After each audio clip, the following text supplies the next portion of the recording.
పాఠములో రెండవ భాగం దేవుడు మన గురించి ఆలోచిస్తున్నాడు.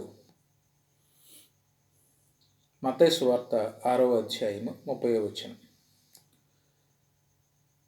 నేడుండి రేపు పొయ్యిలో వేయబడు అడవి గడ్డిని దేవుడు ఇలాగ అలంకరించిన యెడల అల్ప విశ్వాసులారా, మీకు మరి నిశ్చయముగా వస్త్రమును ధరింపజేయును కదా అంటాడు. అంటే పొయ్యిలో వేయబడే గడ్డిని దేవుడు పువ్వుతో అలంకరిస్తే మన విషయంలో దేవుడు శ్రద్ధ తీసుకుంటాడు అని ఇక్కడ లేఖనం తెలియజేస్తూ ఉంది. కనుక దేవుడు పనికిరానటువంటి గడ్డిని దేవుడు పువ్వుతో అలంకరించాడు. కనుక ఆ గడ్డి పువ్వును ఇష్టపడినటువంటి వారు ఎవరు కూడా ఉండరు. దాన్ని ఇంటిలో తెచ్చి పెట్టుకుంటాం మనం, అందంగా ఉంటుంది అని చెప్పేసి. అంటే దేవుడు ఆ గడ్డి అడిగిందా తనను అలంకరించమని అని అంటే గడ్డి అడగలేదు. కానీ అడగకుండానే గడ్డిని దేవుడు పువ్వుతో అలంకరించాడు. అటువంటప్పుడు మనకి కావలసినవి దేవుడికి తెలియదా? గడ్డి విషయంలోని దేవుడు పువ్వుతో గడ్డిని దేవుడు అలంకరిస్తే మనకి మరి నిశ్చయముగా మనకేం కావాలో వాటన్నిటిని ఆయన అనుగ్రహిస్తాడు కదా. కనుక ఈ యొక్క సత్యాన్ని మనం ఎరగాలి. దేవుడు ఆయన చేతులతో మనల్ని సృష్టించుకున్నాడు. ఆయన మనల్ని తన పిల్లలుగా చూస్తూ ఉన్నాడు. తన పిల్లలకి కావలసిన వాటిని అనుగ్రహించకుండా ఉంటాడా? తన పిల్లల గురించి ఆలోచించకుండా ఉంటాడా అని అంటే అలా ఉండేవాడు కాదు ఆయన. తన పిల్లల విషయంలో ఆయనకు ఒక గొప్ప ఆలోచన అనేది ఉంది. కనుక ఏ విధంగా తన పిల్లల్ని ఆయన అలంకరిస్తున్నాడో అనేటువంటిది రెండవ పాయింట్లో మనం చూస్తాం. రెండవదిగా, దేవుడు మన గురించి ఆయన జ్ఞాపకం చేసుకుంటున్నాడు. హెబ్రీయులకు రాసిన పత్రిక 2వ అధ్యాయము 6వ వచనం నుంచి 8వ వచనం వరకు మనం గమనించినప్పుడు, అయితే ఒకడు ఒక చోటని ఇలాగను దృఢముగా సాక్ష్యం ఇచ్చుచున్నాడు, నీవు మనిషిని జ్ఞాపకం చేసుకున్నట్టుకు వాడు ఏపాటివాడు, నీవు నరపుత్రుని దర్శించుటకు వాడు ఏపాటివాడు, నీవు దేవదూతల కంటే వానిని కొంచెం తక్కువ వానిగా చేసితివి, మహిమా ప్రభావములతో వానికి కిరీటము ధరింపజేసితివి, నీ చేతి పనులన్నిటి మీద వానికి అధికారము అనుగ్రహించితివి, వాని పాదము కింద సమస్తము ఉంచితివి అంటాడు. దేవుడు మహిమా ప్రభావముల కిరీటముతో తన పిల్లలనేటువంటి వారిని అలంకరిస్తున్నాడు, ధరింపజేస్తూ ఉన్నాడు. కనుక వాస్తవంగా దేవుడు మనిషిని జ్ఞాపకం చేసుకోవటానికి మనిషికి ఉన్న గొప్పతనం ఏమీ లేదు.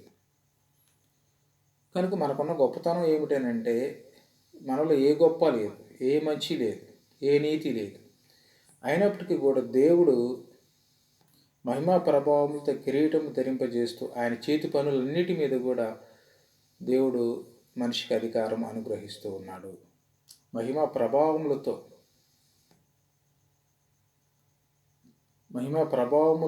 వారికి కిరీటము ధరింపజేస్తున్నాడు అన్నమాట. కనుక పౌలు అంటాడు, నా మంచి పోరాటము పోరాడి తిని నా పరుగు కడముట్టించి తిని నా కొరకు నీతి కిరీటము ఉంచబడింది అని. కనుక దేవుడు మహిమా ప్రభావముల కిరీటమును ధరింపజేస్తున్నాడు మనిషికి అని అంటే మనిషిని దేవుడు జ్ఞాపకం చేసుకుంటూ ఉన్నాడు. దేనికనంటే దేవుడు మనల్ని బిడ్డలుగా చూస్తూ ఉన్నాడు. తన పిల్లలైనటువంటి వారికి గొప్ప వాటిని ఇవ్వాలనేటువంటి ఆశ ఏ తండ్రికి ఉండదు అని అంటే ప్రతి తండ్రికి ఉంటుంది, తన కుమారుడికి మేలైనవి ఇవ్వాలి అని. కనుక యేసు వారు కూడా ఒక సందర్భంలో అంటాడు, ఏ కుమారుడైనా తన తండ్రిని చేపను అడిగితే పామునిచ్చినా, గుడ్డుని అడిగితే తేలునిచ్చినా అంటాడు. అంటే ఏది అడిగితే అది ఇస్తాడు. అలాగే దేవుడు తన పిల్లలైనటువంటి వారికి మహిమా ప్రభావముల కిరీటములు ధరింపజేస్తూ ఉన్నాడు.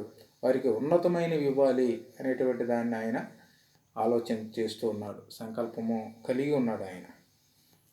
కనుక దేవుడు మన గురించి ఆలోచిస్తూ ఉన్నప్పుడు మనం చింతపడవలసినటువంటి అవసరం లేదు. మన భవిష్యత్తు మనం ఎక్కడుండాలో అనేటువంటి దేవుడు ఆలోచన చేస్తూ ఉన్నాడు. దేవుడు మనల్ని పట్టించుకుంటున్నాడు. కనుక మీ చింత యావత్తు నా మీద వేయండి అని చెప్పేసి అని అంటున్నాడు. దేవుడు మనల్ని పట్టించుకుంటున్నాడు అనేటువంటి పట్టించుకుంటున్నాడు అనేది ఇంతకంటే మనం ఇంకా ఏది చూడగలము?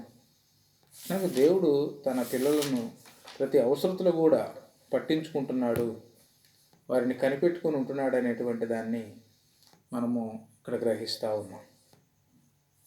ఇక మూడవదిగా మనం ఆలోచన చేసినట్లయితే ప్రతి అవసరము ఆయన తీరుస్తున్నాడు. ఫిలిప్పీలకు రాసిన పత్రిక 4వ అధ్యాయము 19వ వచనాన్ని మనం చదువుకున్నప్పుడు, కాగా దేవుడు తన ఐశ్వర్యము చొప్పున క్రీస్తు యేసునందు మహిమలో మీ ప్రతి అవసరము తీర్చును అంటాడు. దేవుడు తన ఐశ్వర్యము చొప్పున, మన తండ్రి ఎలాంటి వాడు అంటే ఐశ్వర్యవంతుడు. ఆయన దగ్గర లేనిదంటూ లేదు. ఆయన సమృద్ధుడు. బుద్ధి జ్ఞానముల యొక్క సర్వసంపదలు ఆయనలోనే ఉన్నాయి. ఆయన మూలంగానే సమస్తం కలిగినాయి. ఆయన ద్వారానే మనం బ్రతుకుతూ ఉన్నాము. కనుక మన ప్రతి అవసరం కూడా ఆయన మహిమలో మనకు తీరుస్తూ ఉన్నాడు. మన ప్రతి అవసరము తీర్చగలిగినటువంటి ఐశ్వర్యవంతుడు మన దేవుడు. నేను ప్రతి అవసరతలో ఆయన మనలను పట్టించుకుంటాడు. వ్యాధులైనా, బాధలైనా, శ్రమలైనా దేవుడు మనలను పట్టించుకుంటాడు. ప్రతి అవసరతలో, అది కరువైన, కట్కమైన ఎటువంటి పరిస్థితి అయినా సరే దేవుడు మనల్ని పట్టించుకునేవాడిగా ఉంటూ ఉన్నాడు. కనుక ఏ తండ్రి తన పిల్లలకి కష్టం వస్తే పట్టించుకోకుండా ఉంటాడు? ఏ తండ్రి తన కుమారునికి ఆరోగ్యం బాగోకపోతే పట్టించుకోకుండా ఉంటాడు? ఏ తండ్రి తన కుమారుని యొక్క భవిష్యత్తు గురించి ఆలోచించకుండా ఉంటాడు? కానీ ప్రతి తండ్రి తన కుమారుణ్ణి అత్యున్నతమైనటువంటి స్థానంలోనే ఉంచాలనుకుంటాడు. దేనికి లోటు లేకుండా ఉంచాలని అనుకుంటాడు. అలాగే దేవుడు కూడా తన పిల్లల విషయంలో ఆయన శ్రద్ధ కలిగి ఉన్నాడు. ఆయన జాగ్రత్త కలిగి ఉన్నాడు. ఆయనకంటూ ఒక ప్రణాళిక ఉంది. కనుక ఇశ్రాయేలీయుల్ని ఐగుప్తు నుంచి కానానికి నడిపించేటప్పుడు వారి ప్రతి అవసరతను దేవుడు చూశాడు. ప్రతి అవసరాన్ని తీర్చాడు. కనుక వారికి పగలు మేఘస్తంభంలోను, రాత్రి వెన్నెల స్తంభంలోను ఉండి వారిని వెంబడించాడు. పగలు ఎండ దెబ్బైనను, రాత్రి వెన్నెల దెబ్బైనా తగలకుండా వారిని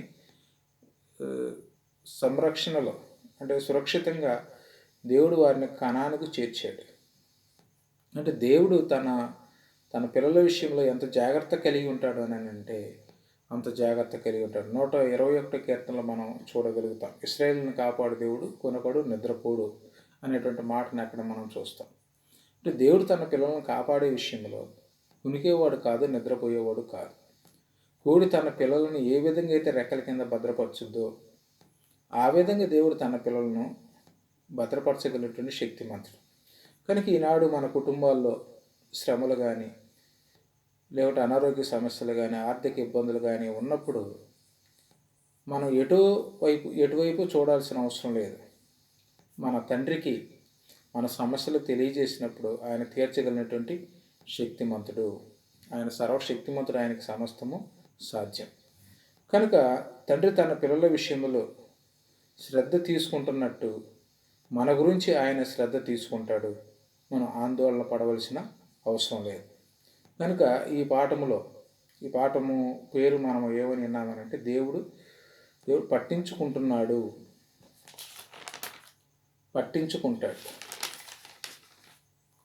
కనుక ఎవరిని పట్టించుకుంటాడు అని అంటే తన పిల్లలైన వారిని పట్టించుకుంటున్నాడు. మనం ఆయన పిల్లలం కాబట్టి ఆయన మనల్ని పట్టించుకుంటాడు. మనం తండ్రిగా చూస్తే మన ప్రతి అవసరాన్ని కూడా ఆయన తీరుస్తాడు. మనకి తోడుగా ఉండి ఆయన మనలను సంరక్షిస్తాడు. దేవుడు తన పరిశుద్ధ వాక్యాన్ని మనందరి హృదయాలు దీవించును గాక. విన్న మీ అందరికీ నా వందనాలు.